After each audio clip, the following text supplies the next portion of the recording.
So you say you want to crowdfund your own comic book, you want to make something out of nothing, and you want to run a campaign on Kickstarter for the first time. Well, here's 3 things that you may not know about running a Kickstarter.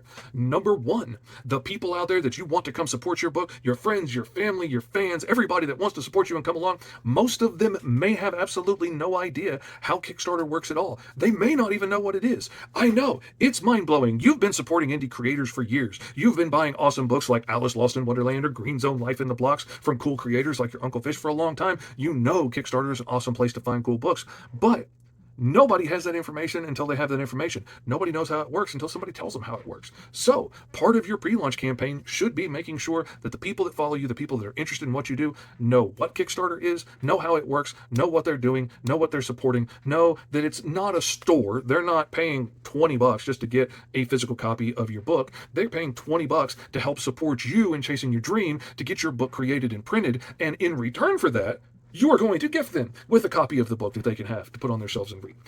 Explain to them how it works because most people don't know. Number 2, the cut that Kickstarter takes.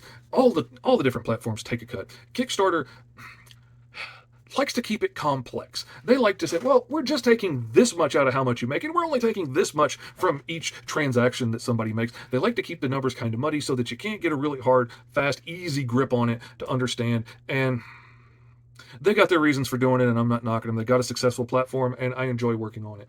But there are lots of calculators online that you can find that will make it really easy to figure out how much you need to make. If you know you need to make X amount so that you can pay your artist, so that you can get the books printed, so that you can buy Gemini mailers and you can pay for postage and tape and all of that stuff, bags, boards, stickers, the whole 9 yards, you know you need to make X amount to be able to make this happen, then you can go to those calculators, start crunching the numbers, baby. Start putting stuff in and see like, okay, once Kickstarter takes out their amount for whatever you think the amount of backers may possibly be, take like the number of people that are on your email list, let's do maybe 10% of those. Let's see what those numbers come out to be. Because it's not going to be as many people that love you and support you and want to see you succeed that are actually going to put their money down.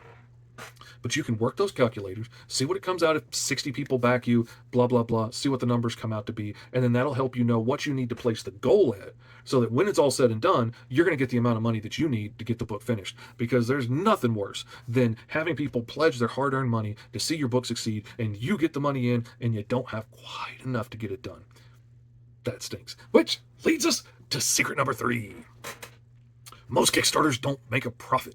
That stings, that hurts, that makes your heart ache, it makes you weep for the other creators, but the fact of the matter is, most Kickstarters don't make a money.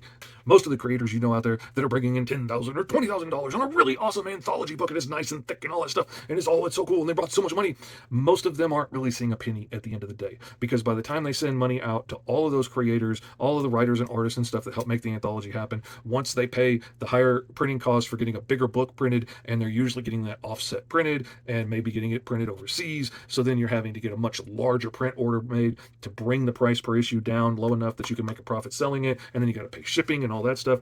By the time it's all said and done and you've paid for all the knickknacks, most of the time a lot of creators are still coming out of pocket to be able to finish paying their artists to get the book done.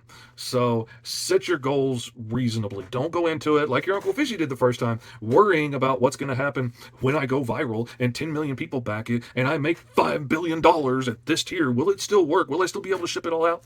That's not the problem you have to worry about. If it is, congratulations, your Uncle Fishy loves you. And remember, I was always rooting for you.